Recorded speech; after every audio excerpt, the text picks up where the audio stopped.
aí a gente tem uma outra notícia, Zé, que é muito importante, que aconteceu essa semana aqui em Campos dos Goytacazes. A Prefeitura Municipal de Campos anunciou que vai fechar a emergência da unidade pré-hospitalar João da Cruz Lubanco, em Santo Eduardo. Mas por que, Léo? Pois é, eles alegam que a unidade precisa de reformas, e precisa de reformas. A questão não é essa, o problema é fechar a unidade hospitalar, porque o Hospital Ferreira Machado, ele está passando por reformas necessárias, mas a emergência não foi fechada. Qual é a questão? O distrito de Santo Eduardo, gente, para quem não sabe, para quem não conhece Campos dos Goytacazes e está nos assistindo, o distrito de Santo Eduardo faz parte do município de Campos, mas fica a 80 quilômetros do centro de Campos dos Goytacazes. Ele fica perto da divisa com o Espírito Santo e atende a diversas localidades, como João da Cruz,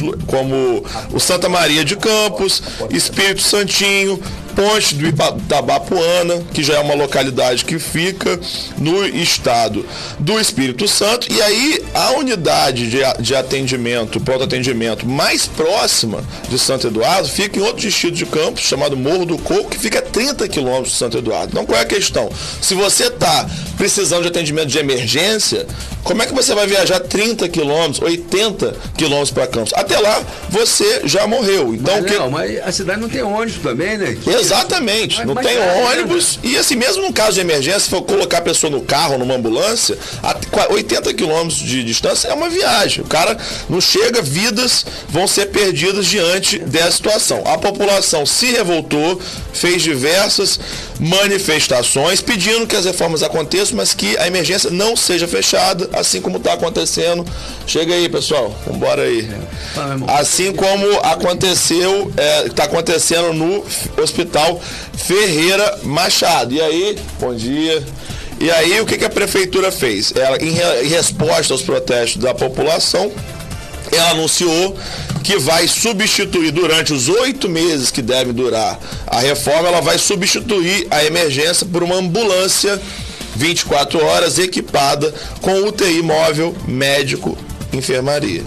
Zé, não é a mesma coisa. Claro que não é, claro que não é. A gente sabe que não é. Em uma cidade que não tem onde, como é que o trabalhador ele vai caminhar 30 quilômetros para ser atendido? Isso é muito simples para quem está na Avenida Periga, como Vladimir, está aí maquiando, ensaboando a Pelica, enquanto aí você leu aí os distritos, Guarulhos, Goytacazes, Santa Maria, Espírito Santinho, Garrafão, tem lá São Martinho, tudo aí tá abandonado. A gente sabe que ele fica ensaboando a película, uma vergonha, tirando o asfalto bom e botando o novo Douglas. Eu não sei a sua opinião, eu vou perguntar, eu vou esperar o nosso amigo, vou dar um bom dia a você. Bom dia, Douglas. Né? Então, se você dá um bom dia ao nosso inspetor vou dar um bom dia, Douglas. E só para fechar aqui, né, o Douglas pode aproveitar e comentar essa situação.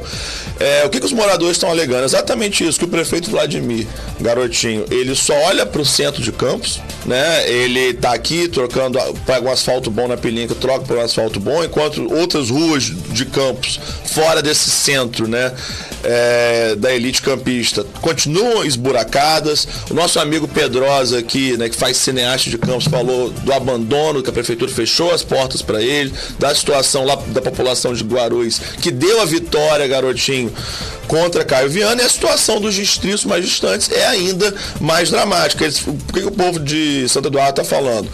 O distrito foi abandonado durante os 3 anos do mandato, e agora que está chegando perto das eleições, ele resolve fazer uma obra com objetivo eleitoreiro, mas prejudicando a população, fechando uma emergência que salva vidas do distrito de São Eduardo e da região ali do sul do Espírito Santo.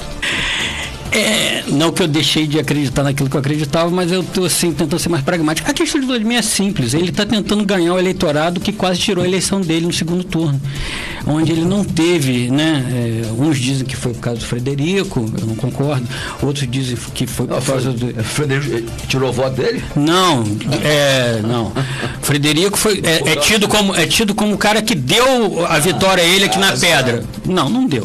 Mas ele ganhou na eleição em Guarulhos. Pois é, mas ele sabe que quem vai tirar a reeleição dele, quem pode ameaçar uma reeleição dele que uma coisa é certa, Vladimir não trabalha só com a possibilidade de reeleição, tem que ser reeleito no primeiro turno com uma reeleição avassaladora para sustentar a base, né, do plano dele de ser candidato a governador em 2026.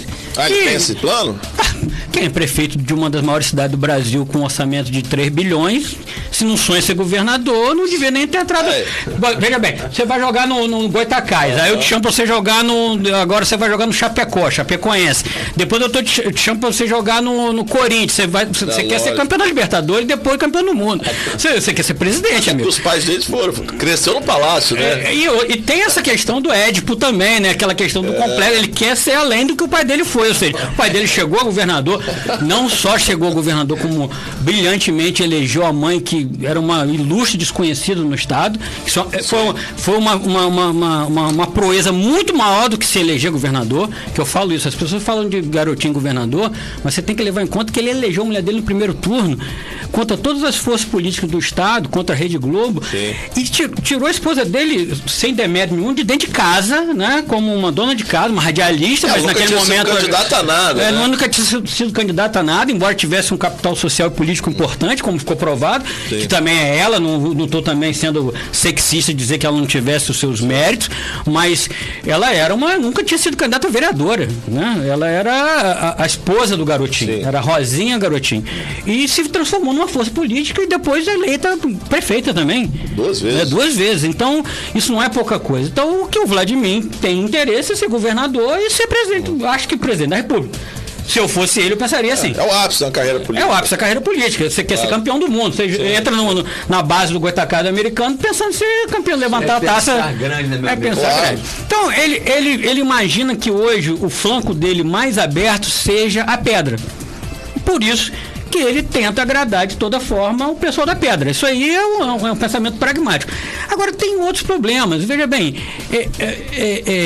é uma questão quase que de quantidade. Uhum. Como é que eu vejo isso? O político representante tradicional, ele enxerga o eleitorado mais pobre, mais da periferia, como um eleitorado mais fácil de conquistar em determinadas situações, porque as demandas são muito urgentes. Então, se você chega com aquela demanda urgente, por exemplo, fechou o Hospital de Santo Eduardo, mas se chega lá na frente e reabre o Hospital de Santo Eduardo, resolve o problema e ganha aquele eleitorado.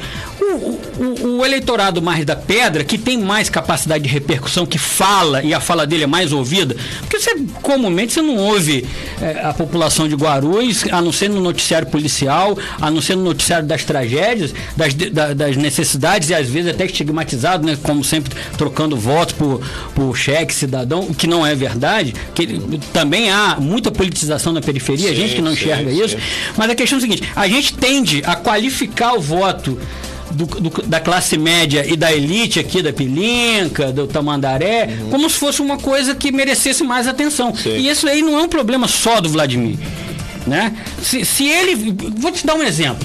Se ele fizesse o que tivesse que ser feito, a questão toda, tudo que a gente está discutindo aqui basicamente repousa num ponto. É tributar os ricos e dar para os pobres, redistribuir para os pobres. Se essa cidade, e aí não é um problema do Vladimir, é um problema do país. É questão de classe, né? É questão de classe. É um problema do país. Estou falando do governo Lula, estou falando do governo Vladimir, do governo Cláudio Castro, de qualquer governo do PT, da direita e da esquerda. Se nesse país você tributasse progressivamente a riqueza, quem é rico, quem tem mais, e redistribuísse para quem tem menos, você teria sistemas e equipamentos públicos de atendimento muito mais eficazes. Sem precisar fazer, assim, sem que isso se transformasse num drama, numa questão assim tão dramática, a gente não estaria falando sobre isso.